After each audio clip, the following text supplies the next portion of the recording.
Hi, I'm Alex. And I am Aline. Together, we are sharing this series of videos with you because we are on a new path in our lives after two quite heavy burnouts that we've been through. And with it came new missions in our lives. Mine is to make dreams come true. And I want to bring back energy and work and joy at the workplace. Because as an energetic duo that we are, we inspire others with a unique approach. We literally put you in motion, taking the next step to grow, thrive and reach your true potential. And with our unique method, we are reaching personal as well as organizational development because we are connecting body and mind. So keep on tuning in on our series of videos so that our personal stories, tips and insights will help you to find a healthy balance in your life. And have a bit of fun as well. Yes! Ready to go for video 10. Number 10. Wow. Congratulations. Congratulations. We still have to do it. Check. Okay, it's going to Here be we 10. go. Here we go. Anyhow, so it's pre-celebration. Is that good? Yeah, always good. Pre-celebration. Always good. Pre-celebration. Whatever you can celebrate, you should celebrate.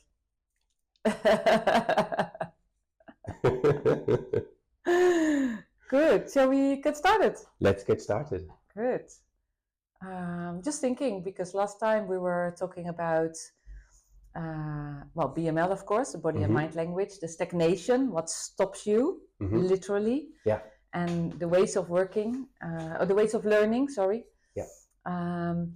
But just to go back to more ourselves, so what's happening to you when you are arriving in like a stressful situation, when you arrive at the stagnation? What happens to your body? Because I think that's literally what we experience in our body is what we forget a lot of times. How was that for you? Or how is it for you? Yeah. Because it's still happening, right? It's funny, and now that you say that, this is in my mind ticks, and that's also what happens first. This physical sensation. Yeah. And what happens with me is like here in my back, lower back, stiffness. Yeah. And also here it closes off and I don't breathe as thoroughly or as deeply as I would normally do. So I'm not, and that causes me to feel not really grounded anymore and up here. So it's really staying. So those two are the most eminent, most impactful things that I realized. And what about headaches? That comes a little later, I'd say. Okay, later. That's an impactful one. I haven't had that in a long time. Jesus, yes. Knocking on wood. But Friday was one day. That was one. Saturday, right? Oh, Saturday. No, Saturday. Saturday it was. You're right. Yes, Saturday it was. But that was the first time since I don't know when that I really had that bad of a headache. But this is more, so that happens first with breathing area. Yeah. And then headache comes later down the line when you really have a problem there. And you went on for too long, as you shouldn't, let's say, in a stressful situation. So that comes then a bit later, I'd say. Okay. And also if I don't drink enough water, but that's I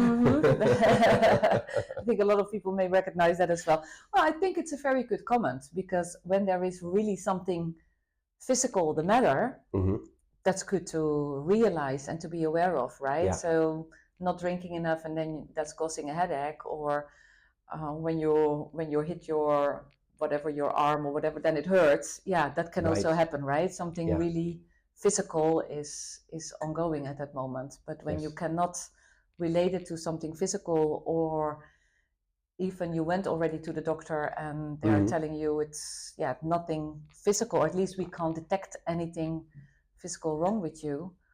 And then it's interesting what you are saying. It starts with your back. Yeah. You feel it here, you're breathing, and then only later on your headache comes when you continue, right? So when you don't listen to the other signals. And there's another impactful one that some people recognize as well. Tinnitus is this high sense in your ear, this tone that constantly you can't get rid of anymore. Yeah. And that's also equivalent almost for me as the headache. this comes later when it's something, an undesired situation, or a situation in which you are not yourself too much, let's say, or you don't operate as your natural you, let's say. When that goes on for too long, and well, my ears, it's on both ears, it's super high tone, constant there. Sometimes I forget, but the moment I think about it, it's anyhow there again. Impact for really when you go to sleep. That has been ongoing for years. For me, it's 2015, so that's 10 years next year. Wow, already. Yeah, and that's with 41. So you can imagine how that went on. And I think those things are the signals where our body is already shouting. Yeah, exactly. And we're like, whatsoever. We just carry on. No, but the deadlines. Absolutely. That's what you have. So yeah, this is it for me. Yeah. And what do you recognize with your? Well, I definitely recognize the headaches as well. I really didn't have them for a long time, which is good. But definitely headaches from the past, terrible migraines when I had a lot of pressure. Okay. And I recognize that also from my mom. You know, when when we went on holidays with my parents and myself, then my mom, the first couple of days of the holidays, she was always there with a terrible migraine to like calm down. She was surviving in the full stress modus. Oh yeah. But then calming down causes her, it really had to get out. At least that was my theory, because it happened every holidays. And then after a couple of days, she was like, okay, yes. And that's why we went on holidays for 3 weeks, because the first week, she was not really having holidays. So that was and then she had another two weeks of holidays. So that was calculated. It was calculated. Already just to compensate. Yeah.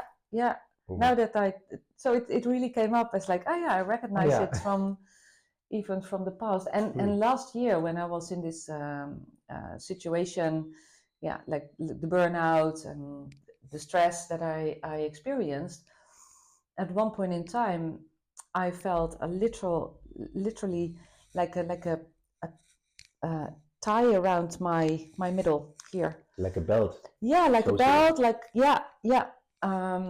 not in my stomach, but a bit higher under my breast. Like, but really like, and I don't know what it was. But it really felt like, maybe a bit similar as what you were saying, like it stops here, like the breathing is high, but this tense, pressure. Well, luckily it was like released by a therapist whom I saw last year on a regular basis. I still see her on a regular basis. She's giving massage, but she's also doing acupuncture or whatever, and she's always checking in with me what I need. So most of the time I go for nice, like relaxing massage.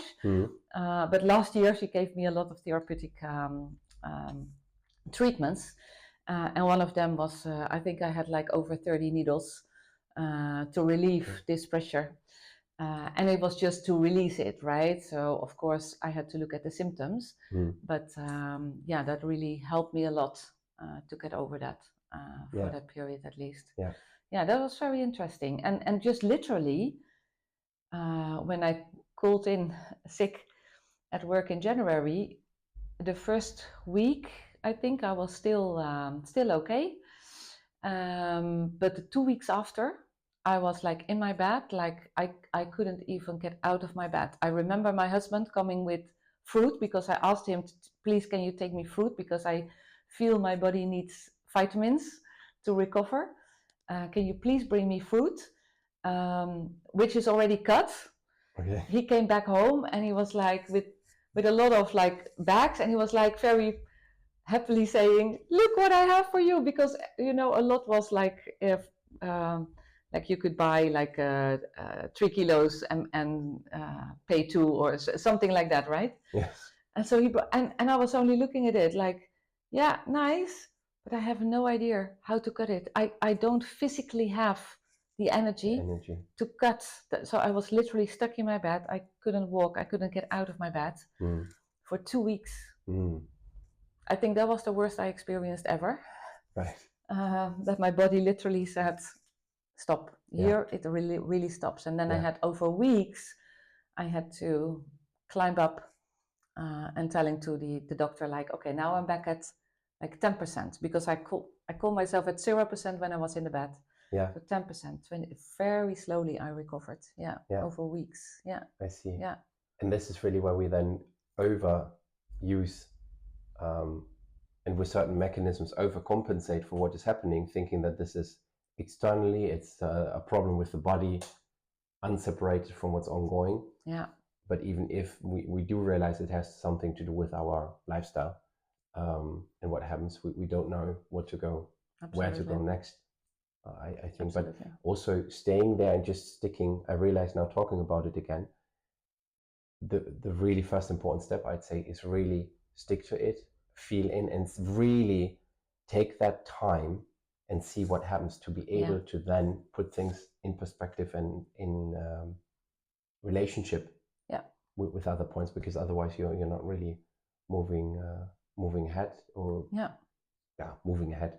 You don't move anywhere, really. Absolutely. You just get stuck again and again. Stopping and and stopping and looking acknowledging it. Huh? That's, I think, is the first thing. Yeah. Thanks for sharing. Thanks also for sharing. I hope everyone listening, the ones that need to hear this, absolutely, that will ring a bell and encourage us as well to just stop. Yeah. Take the time and check in. Yeah. Something is telling you. Something. Listen to your body. Your body is yelling at you. Listen to your body. Absolutely. And the body takes it literal. Absolutely. This I can tell. Great. Thank you. See you next time. See you next time, guys. Bye.